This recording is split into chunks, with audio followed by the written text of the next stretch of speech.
welcome to Anteater Wellness Wednesday by UC Irvine. Zot, zot, zot.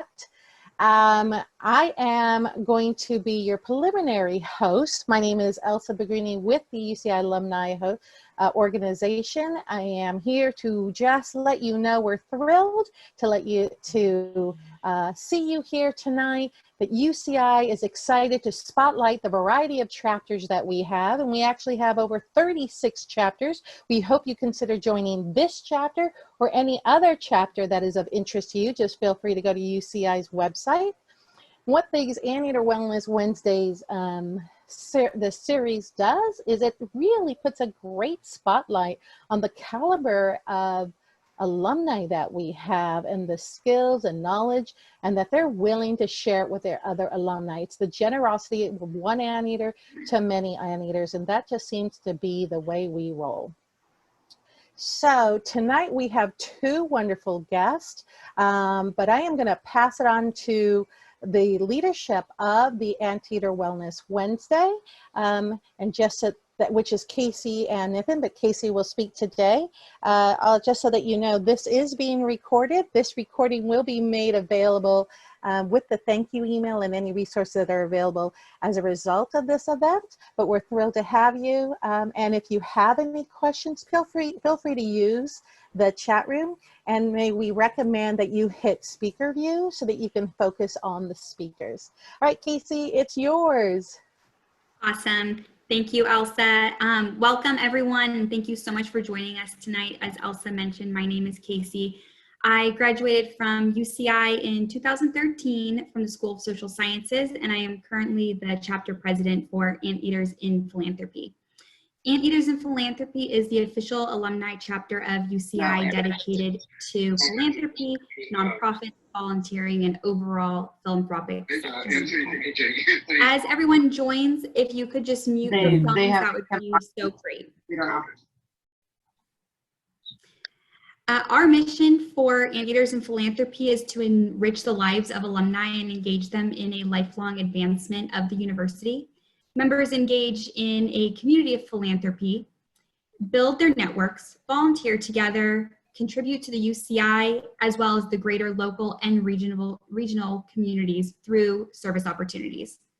Other members of our advisory board that are on the call today are Nathan, Jella, Sarah Fitzgerald, Tiffany McCain, and Andy Long, who also happens to be one of our wonderful guest speakers. Please do not hesitate, as Elsa mentioned, to reach out to myself or any other advisory board members on the call today if you have any questions or if you would like to get more involved.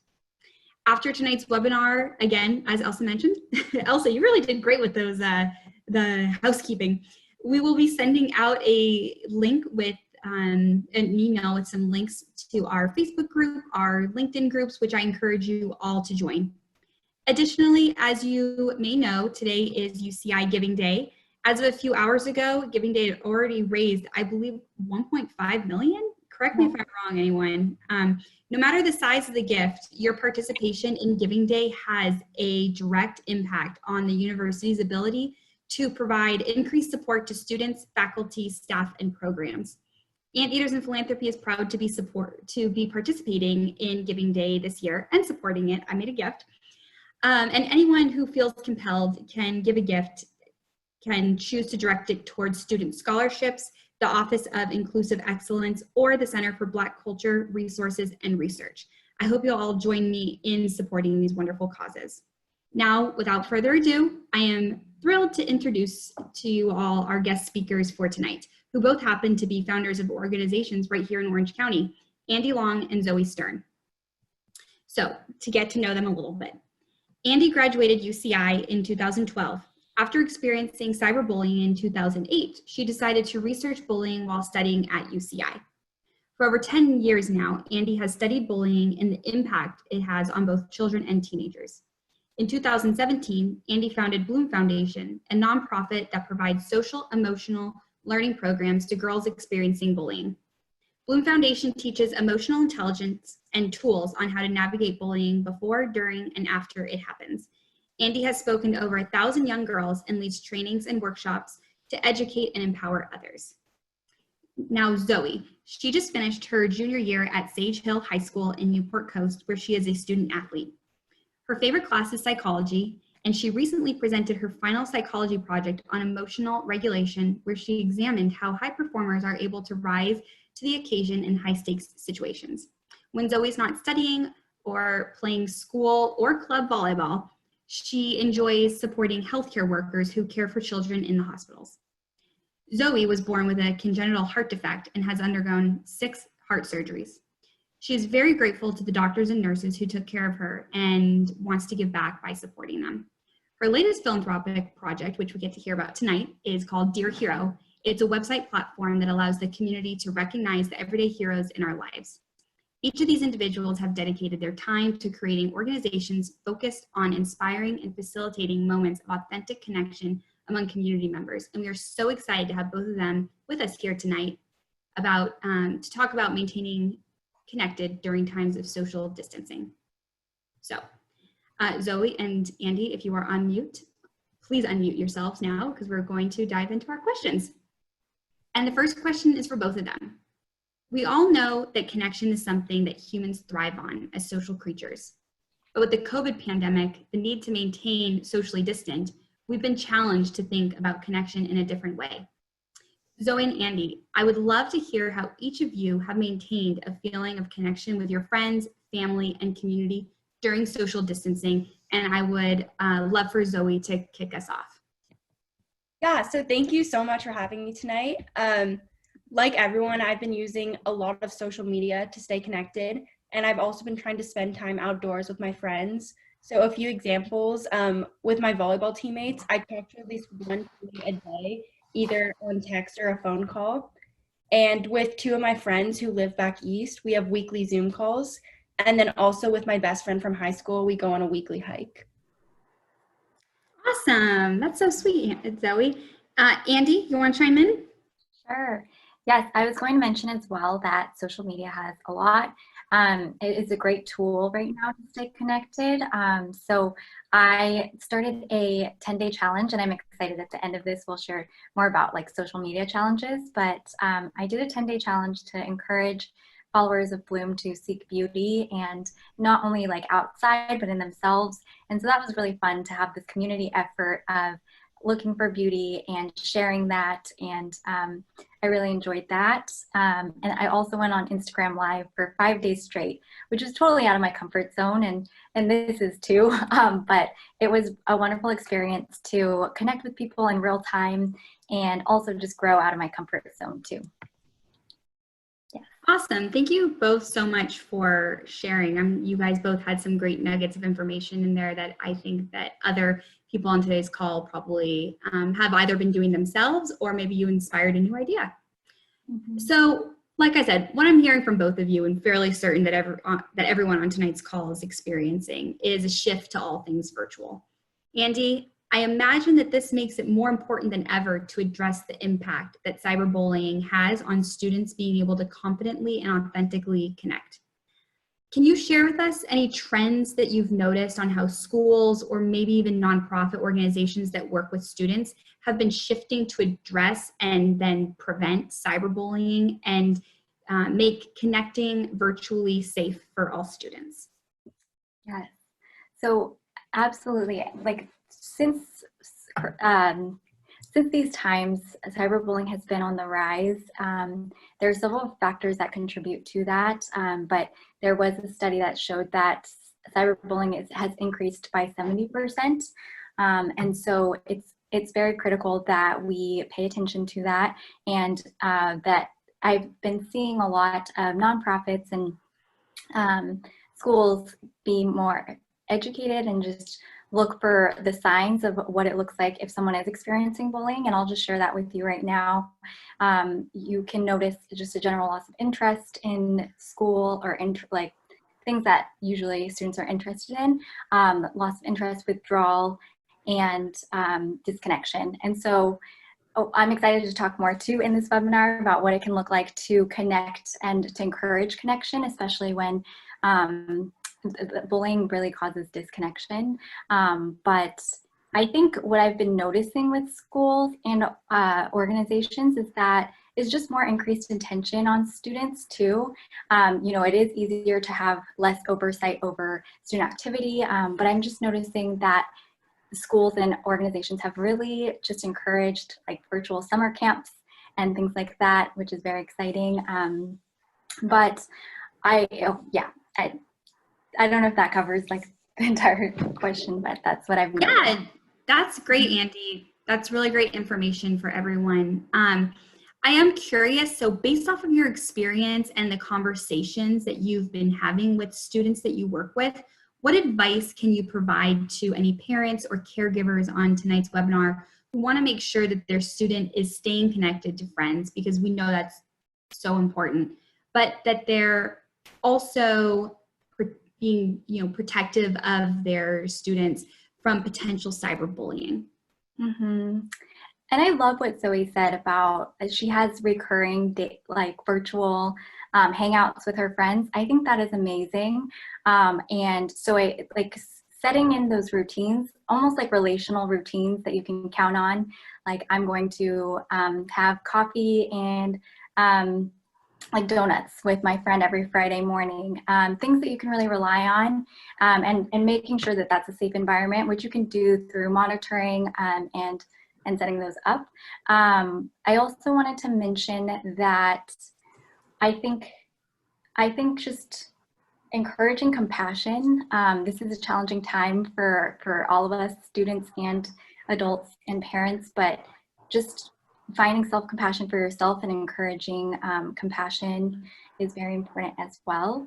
And as far as that safe environment, you can, sorry, one other thing about the relational routines, I would encourage you as well to sit down and create like a support circle. So you can do that using a piece of paper and place the student or yourself in the middle, and then each layer will be like a group or just people who are around you that support you, because sometimes it's hard to see or remember that you are surrounded by people even though you're not physically together. You can do that exercise and you can actually see how supported you are, how connected you can remain, and then you can, like Zoe also said, just set up those intentional hangouts or meetings with those people. Make sure you're texting them or calling them. I also wanted to mention one of my friends, she does a goal of 10,000 steps a day, and so she tracks that on her phone, and then she also intentionally calls people on her list as well. So it's a great way to get your steps in, get exercise in, and then also remain connected. That's awesome. I wonder if I see your friend at Back Bay, because I find myself going to Back Bay to walk a lot, and there's a lot of people FaceTiming, and it's and they're very coordinated. If I tried to FaceTime, it would not look like them. So, Andy, I really love some of the stuff that you said. I really love that support circle and writing it out, because when we are stuck at home and we feel like we're not having those conversations that we're just naturally seeing, when we're naturally seeing people every single day, at work, I find myself just IMing people through Skype or whatever other companies might use to just kind of say, like, hey, how are you doing today? And sometimes I get a reply back of, good, like, what do you need? And I'm like, no, nothing. I just wanted to see how you were doing. And I've gotten so much feedback of, oh my gosh, that was so nice. And I think people just really need that more than ever right now. So Zoe, I'd love to swap over to you. So you're a student, and I'm sure that your high school transitioned to online learning back in mid-March. And so you shared earlier how you've embraced being virtual in your connections with your friends and your family. And I love that you used your experience maintaining connections virtually to create an entire platform for others to also connect in a meaningful way while not being, actually physically with each other. So if you could tell us a little bit more about dearhero.org, what inspired you to start it, and then who helped you make this movement a reality? Yeah, so I'll start by giving a quick explanation of what it is. So Dear Hero is a website that allows people to write virtual letters to their heroes. And it's simple. You just write a letter, upload a picture, and then it sends an email to the hero. And people have been writing letters to their doctors, teachers, coaches, family members, friends, and anyone in their life that they consider a hero. And I got the idea during COVID-19. As Casey explained in my intro, I've had a few heart surgeries. And when I was younger, during one of my surgeries, my grandma gave me a blanket, and it made me super comfortable and was just something that you would never think would have such a big impact. And so I wanted to replicate that for other kids. So for the past few years, I've been making handmade blankets and delivering them to children in the hospital. But when COVID hit, all the hospitals closed down, and I just wasn't able to do that anymore. So I thought of something new, and I wanted to be able to honor heroes. And that's when I came up with Dear Hero. And it's been really cool to see letters coming in, and I'm excited to help it grow so we can honor more heroes. And I've been really fortunate to actually be able to work with Nathan, and he's been really incredible in helping me physically build the website. And now we're transitioning towards having him mentor me in ideas to promote it and work towards reaching more and more heroes and more people to express their gratitude. So it's been really cool. That's wonderful. Yeah, we're so lucky to have Nathan on the call today, and of course on our advisory board for Anteaters and Philanthropy. So Zoe, I'd love to hear about the different types of heroes who are being recognized on this website, and also what makes them the heroes in the eyes of the people who are nominating them, because I think that could also inspire some of our audience members today on little things that they might be able to do to form those connections and honor people in their lives. Yeah, so as I said earlier, people are writing all types of letters to all different people in their lives. So they're writing letters to doctors, teachers, coaches, family members, and friends. And some of them are really, really inspiring. And it's really unique because a lot of the letters are going to like people's parents and a coach that they might have had 10 years ago, but still had a lasting impact on them. So it's people that you might not just think of every day that have had crazy impacts in your life. But if you sit down and take a minute to think about it, you really can start to think of some people that you don't see daily or you haven't seen in a while, but have really had a lasting impact on your life. And it's really cool to be able to see letters come in about people who finally get to the chance to express their gratitude towards them. I love that. So Zoe, if you could share with us who your hero is, and I know that there's zero pressure that your dad is on tonight's webinar, but if you could share with us who your hero is. My hero is actually my heart surgeon, who I've known for over 12 years, and he's just been amazing and has literally saved my life over 6 times. So he has helped me in so many ways, including obviously saving my life, but he's also been the one to inspire me to do so many more things with my life. And yeah. That's wonderful, Zoe, and really special, and we really appreciate you sharing that with this group tonight. Now that we know what inspired Dear Hero, Andy, I'd love to transition over to you. So your bio started to touch on the fact that you experienced cyberbullying in 2008. And it was this experience that led you to research the impact that bullying has on children and teenagers, all while studying at UCI. You overachiever, you. I would love for you to tell us more about what ultimately called you to establish the Bloom Foundation. Yeah, and I just want to mention too, Zoe, that's awesome. I think expressing gratitude is such a great way to connect with the people, and so I just love what you're doing. But yeah, for Bloom, I remember going through bullying, and it was very challenging. So it was cyberbullying, and just like we were talking about how social media is such a powerful tool for connection, it can also be a platform sometimes where you can be very hurtful or mean. And so I remember someone writing Andy Long and discuss, and they wrote just comment after comment about my appearance, like she's so fat, ugly, she's dumb. Like I just got all these really hurtful things said online. And I remember the hardest part was definitely like thinking those things were true, feeling alone or isolated in that. And I think, you know, during the time I had people around me and that kind of like that support group, but I just remember a lot of them well-intentioned were said like, brush it off. It's not a big deal.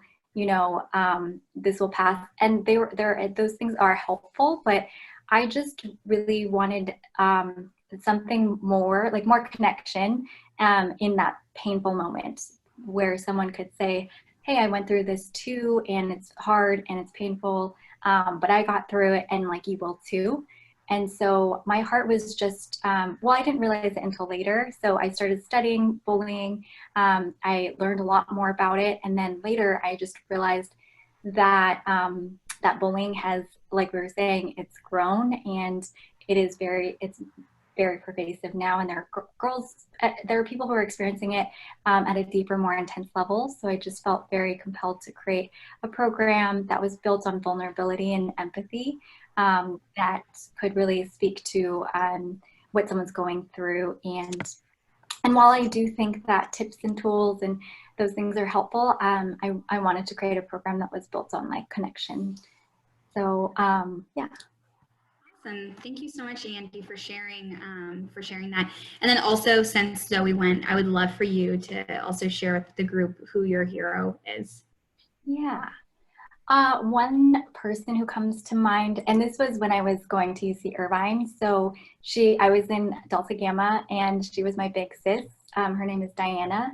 And I just remember when I was going through this time, she noticed, she like stopped and paused, and she was such a good mentor to me. And then I just really value that kind of like big sister mentor type figure. And Tiffany's on this call too, and Tiffany on our board too. She's like that for me too.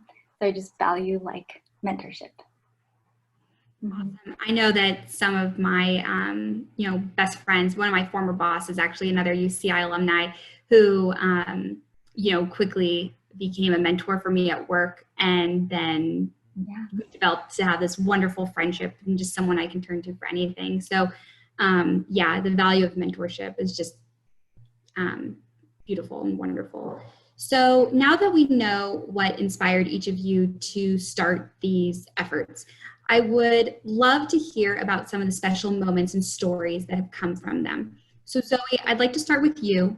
And I'm sure it's going to be next to impossible to narrow down, but I would love for you to share with us one or two of your favorite letters that have been submitted to Dear Hero, again, in hopes to inspire some of the people on today's call of things that they might be able to do to connect with others. So if I had to pick, my favorite letter is from a man named Jim, and it's a letter he wrote to his mom. And I'll read the letter in a minute, but what's really special about this one is that he actually sent me a separate note thanking me for creating this platform so he could share his thoughts with his mom. And in his note to me, he said, I just sent my hero a letter, and I might not have ever said what I said to my mom had I not been given this format. And so let me read the letter now. It says, Dear Mom, I have always looked up to you for many reasons. One of the major reasons is your amazing positive attitude.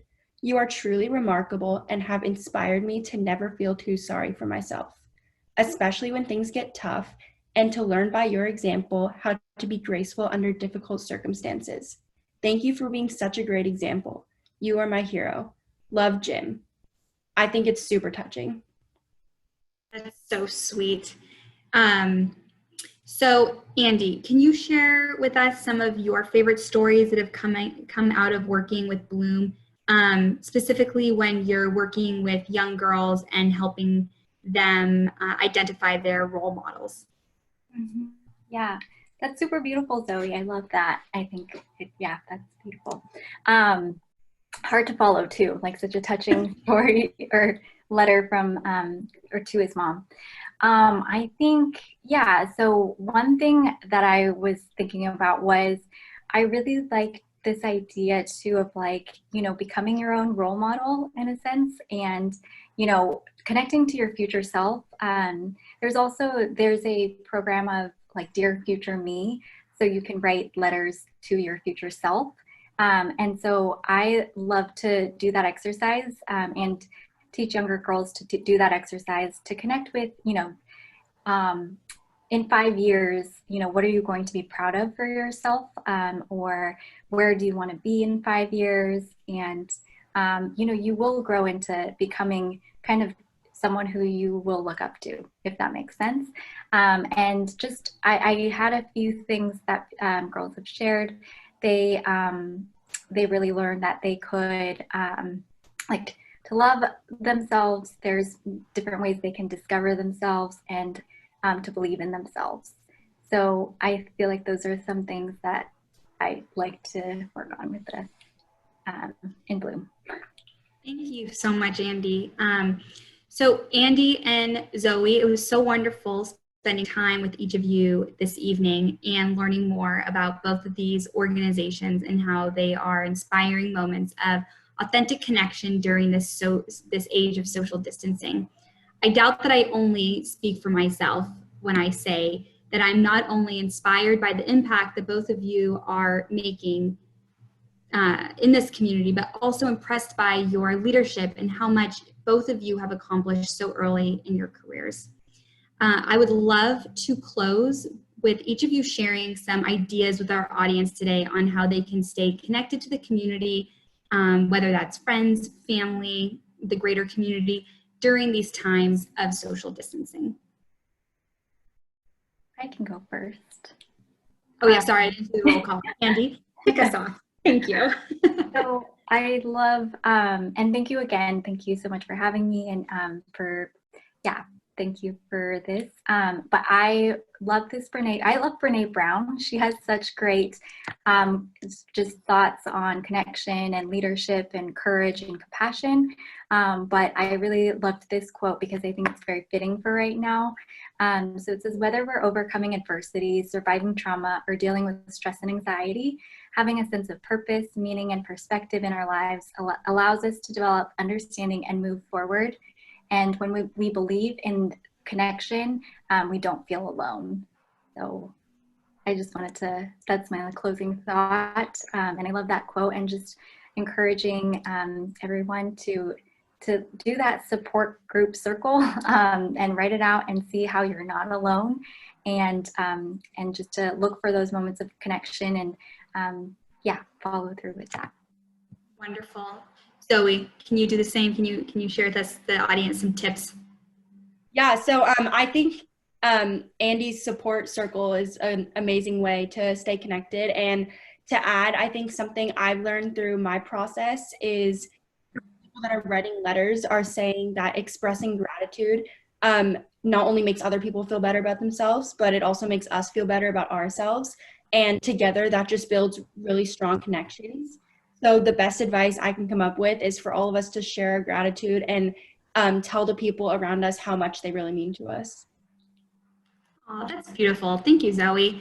Since we have time, I'll share one as well. So I work for Cox Communications, and we've been doing a campaign called One Call a Day, and it's a nationwide campaign, and it's where employees have been volunteering their time to call seniors that have, of course, opted into the program, who are very isolated in their home. And the stories that have come out of it have me like tearing up at my home desk now. And it's just been beautiful to see the impact that just calling someone just for a couple of minutes, one time a day. There is this one woman who shared that it was her 99th birthday coming up, and that she didn't have any friends or not a lot of family in the area, and it was just so special to have someone who was thinking about her every single day. And that was just really impactful to me, and just made me realize how easy it is to pick up the phone and call someone, and the impact that that truly does have, even if it's just a couple of minutes, the impact that that has on their day.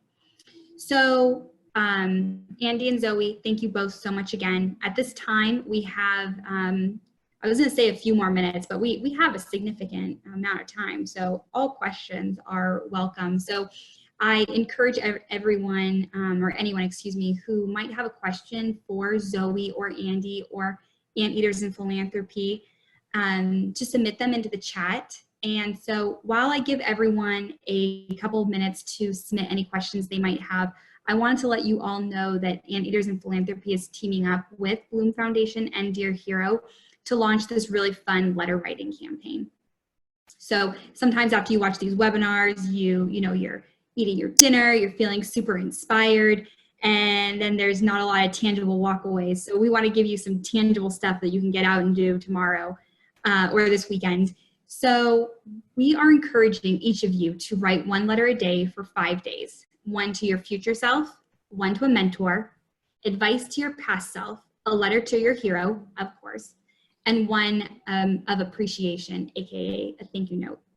Our goal is that each of you will use this exercise, and it will help foster a deeper connection to self and others. And don't worry if you are not taking notes. We will be sending out details on this letter writing campaign in an email after the webinar. And if you choose to share any part of your participation in this letter writing campaign on social media, I really encourage you guys to tag Bloom Foundation and Dear Hero on Instagram or whatever you're using. And obviously, I encourage you to upload the letter to dearhero.org. So I can pass it over to Nathan if he has any questions, or if he has any. I don't see any questions coming to the chat. Can't see if anyone is chatting him specifically, but you want to take it away, Nathan? Yeah, thank you, Casey, and thank you to our panelists again. A question from one of our audience members: how can people joining the call today support Bloom and Dear Hero? So if one of you wants to go first, any takers? Great question. That's such like a great question, I think, to see how you can support or help.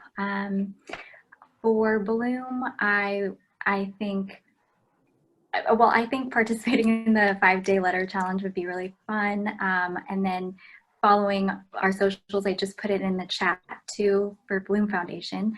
I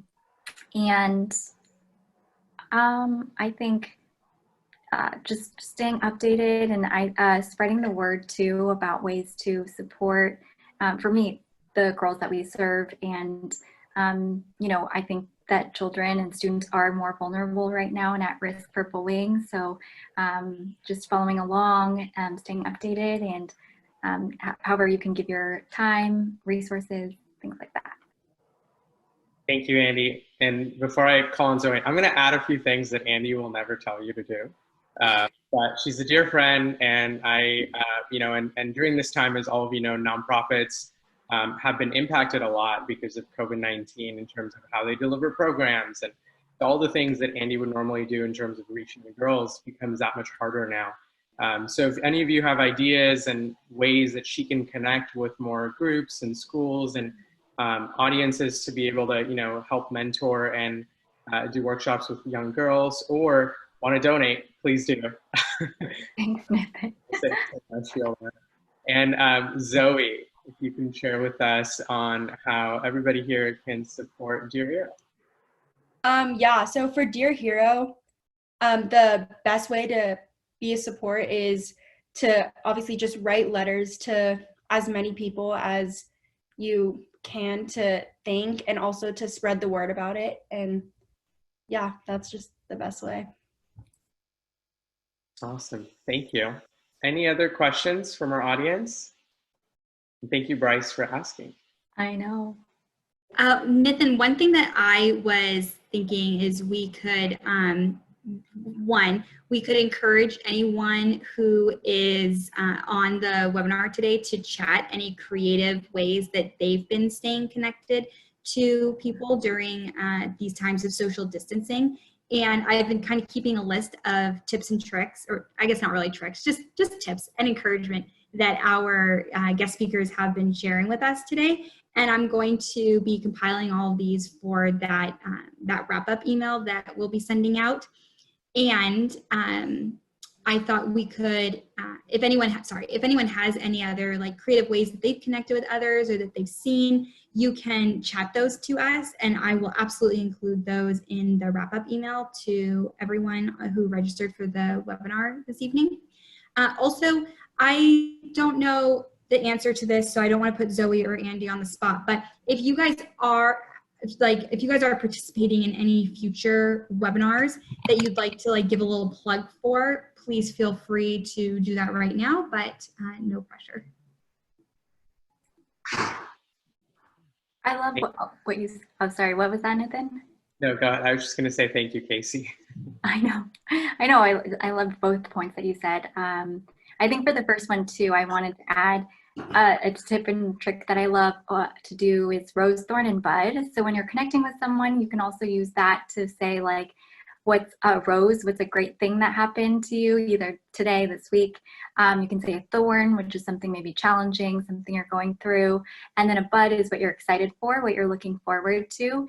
And that can be a great way to check in with people and have kind of like a framework to go through. And then to your second point, and this also is helpful from Nathan too. I am my word of the year, I like to choose a word of the year. And so I chose speak for my word of the year this year. And so it's great because after I felt like I got lots of speaking engagements and, different things, but then that all stopped in March. And so if you do know of any webinars or speaking engagements, please let me know.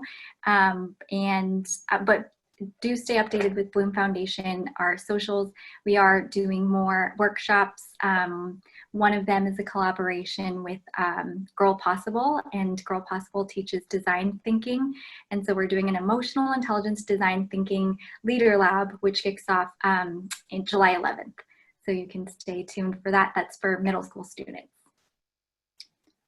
Awesome. And we will be sending out the social media information for both Bloom Foundation and Dear Hero in that wonderful wrap-up email that by the seconds it seems to be growing. It's going to be so informative.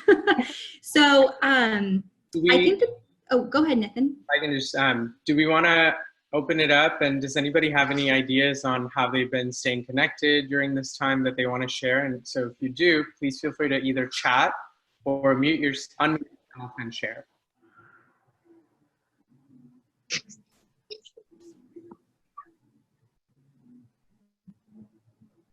I mean, I'll just keep talking too while people are thinking. But I don't know if we've mentioned this yet either, but snail mail. And I received a cute card from my friend and it said, "Hello from my couch." And she included little face masks and cute things. And that was a really nice surprise. And I just sent out some makeup to a few friends too, just for a little hello through mail. That's so sweet. I'll share one. I've been doing weekly board game nights with different friends of mine who love online board games, and surprisingly, a lot of the board games that we play in person are now virtual, or people are figuring out how to do that. So I think a simple Google search will help you all find your own online board game to play with friends. Yeah. Awesome. I'll give it one. Speak now if you have any tips. Okay. Okay. So, here we go. Texting friends and family with updates and hellos, and Zoom tea time. Ooh, I love Zoom tea time. Although the way my days have been going lately, it's Zoom coffee time and it's 24/7. So if anyone ever wants to join me, I'm around. Ooh, virtual exercise hour. I love that. So you exercise with other people. That holds you accountable because I am a group workout person, and working out by myself just doesn't it doesn't do it for me like it does being motivated by others around me. Thanks for sharing, Connie and Karen. Yeah, thank you. So if that is it, I have one more plug I want to make, Casey. Okay. So thank you all for joining us today. One of the cool things as being part of the Anteaters and Philanthropy chapter is that we are launching the first ever annual day of service for UCI. That's coming up, and it was actually postponed twice because of COVID-19. but it is still happening. I'm including a link here.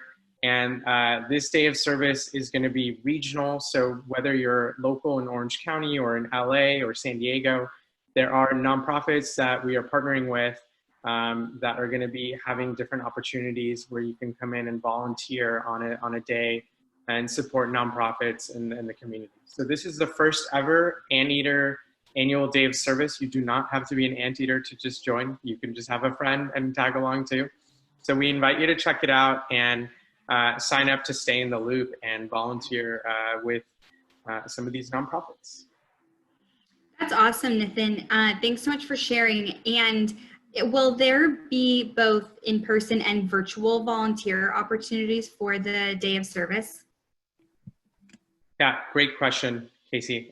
Yes, so for those of you who are interested in coming in person, the Newkirk Alumni Center at UCI will actually be having several nonprofits come out where you can do on-site volunteer activities.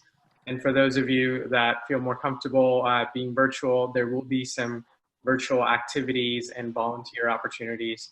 And then I know that all of the nonprofits we've been working with are taking the measures of safety to be able to do virtual, in-person, physical distancing and social distancing as well. So you can find the event, as Elsa mentioned, on the alumni website and sign up as well. And we've got a few more suggestions for... Yeah, you want to go ahead and read those? I'm really loving the one. I think you'll probably know which one it is. No, I'll take the first one, Casey. So drive-by pie, we have Aiko who drops by with friends and delivers pie. It's always fun and surprising. And I think that's a great idea. Yeah, love that. Drive-by pie. I've just been doing drive-by highs and hellos, so maybe I think I'll take that tip and start dropping off food. You want to take the next one, Casey? Sure. So invite friends over to watch a Zoom movie event. Invite friends to watch a Zoom movie event virtually.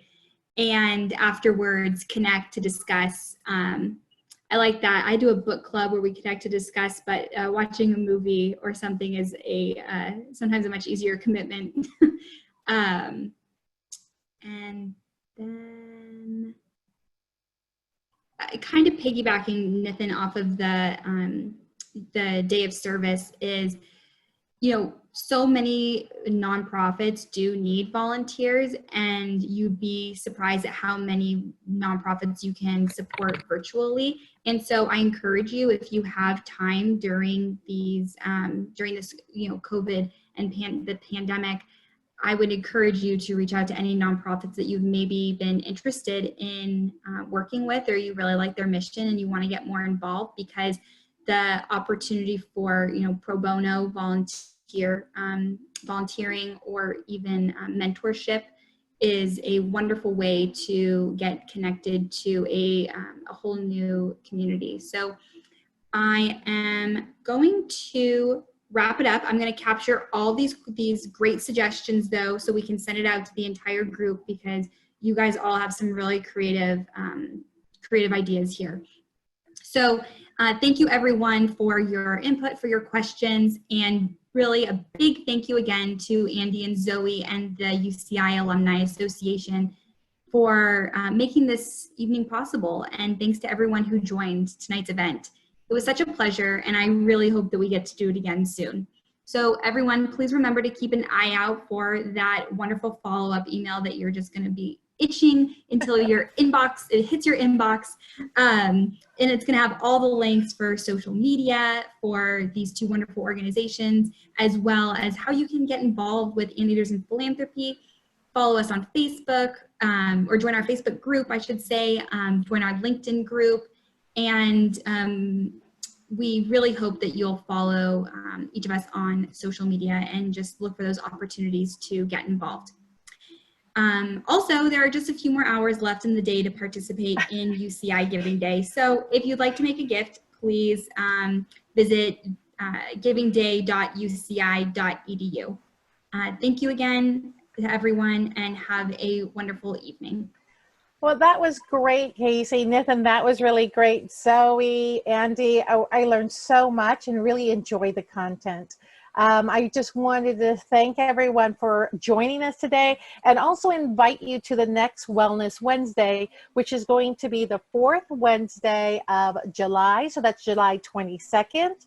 And it's really great for entrepreneurs. So this time at the Stay in Place mandate that we've got going on has created the opportunity for a lot of people to create their own business. So how about starting a healthy business and learn, do you need a C Corp, an S Corp? What are the tax issues? All that kind of stuff. So we have the Anteaters, Vietnamese Anteater chapter that is going to be sharing that topic. So please register for that. We love that you supported this event, and we look forward to seeing you at other future events. In the chat, there is a link to the UCI alumni website event listings. You will see a plethora of different events. So come join us as many times as you want, because the price is right. Free. So again, Anteaters in Philanthropy, I'm very impressed what you've done today and created today. I thought it was very heartfelt, and it's exactly the type of thing we need for wellness. So good night, everyone. We appreciate your time, and please stay connected and stay healthy.